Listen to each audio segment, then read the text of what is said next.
Assalamualaikum warahmatullahi wabarakatuh. Perkenalkan, saya Asmidawanti dengan NIM B100-18-154, mahasiswi Fakultas Hukum Universitas Jambi. Pada kesempatan kali ini, saya akan menjelaskan mengenai investasi tidak langsung dalam rangka pemenuhan tugas hukum penanaman modal yang diampu oleh Bapak Agung Universitas SH. Apa itu investasi? Investasi adalah kegiatan menanamkan modal dana pada bidang tertentu. Biasanya, investasi ini berjangka lama dengan harapan mendapatkan keuntungan berlipat pada masa yang akan datang. Investasi terbagi menjadi investasi langsung dan investasi tidak langsung yang atau dikenal dengan investasi portofolio. Mengenal jenis investasi tidak langsung. Investasi tidak langsung adalah pembelian saham yang ditawarkan perusahaan investasi.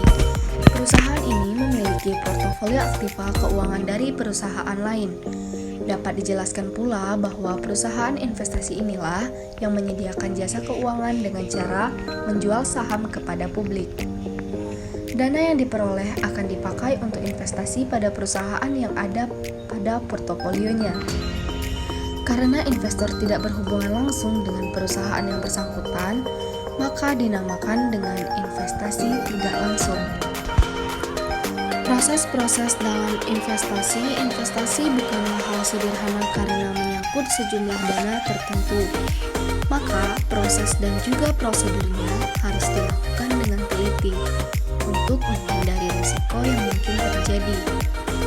Setidaknya berikut ini proses yang harus diperhatikan dalam investasi, yaitu pertama, tentukan tujuan investasi, menentukan kebijakan investasi, kemudian memilih strategi portofolio, memilih aset dengan mengevaluasi setiap sekuritas, dan mengukur kinerja portofolio dengan mengevaluasinya. Risiko dalam kegiatan investasi. Saat melakukan investasi, seseorang atau badan usaha tak lepas dari risiko yang dihadapi. Maka, sebelum melakukan investasi harus mempertimbangkan berbagai risikonya, seperti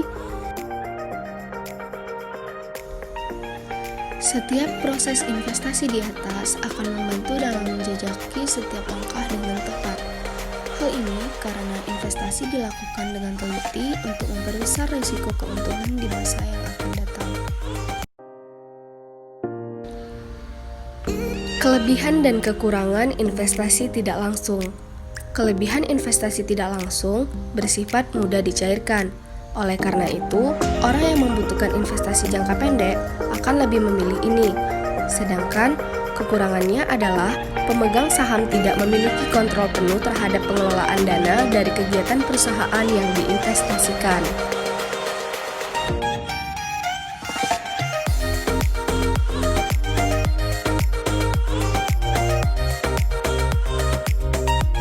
Contoh investasi tidak langsung.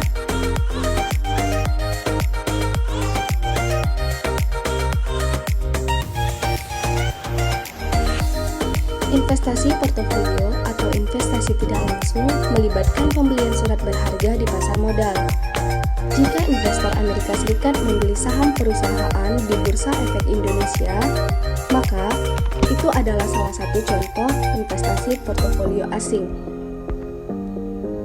Tujuan investasi adalah untuk mendapatkan pengembalian, baik berupa capital gain, dividen, atau kupon. Surat berharga dapat bervariasi antar negara dan tergantung seberapa maju pasar modal di masing-masing negara. Di Indonesia misalnya, pasar modal relatif belum berkembang, sehingga jenis instrumen juga relatif sedikit. Landasan hukum investasi tidak langsung diatur dalam Undang-Undang Nomor 8 Tahun 1945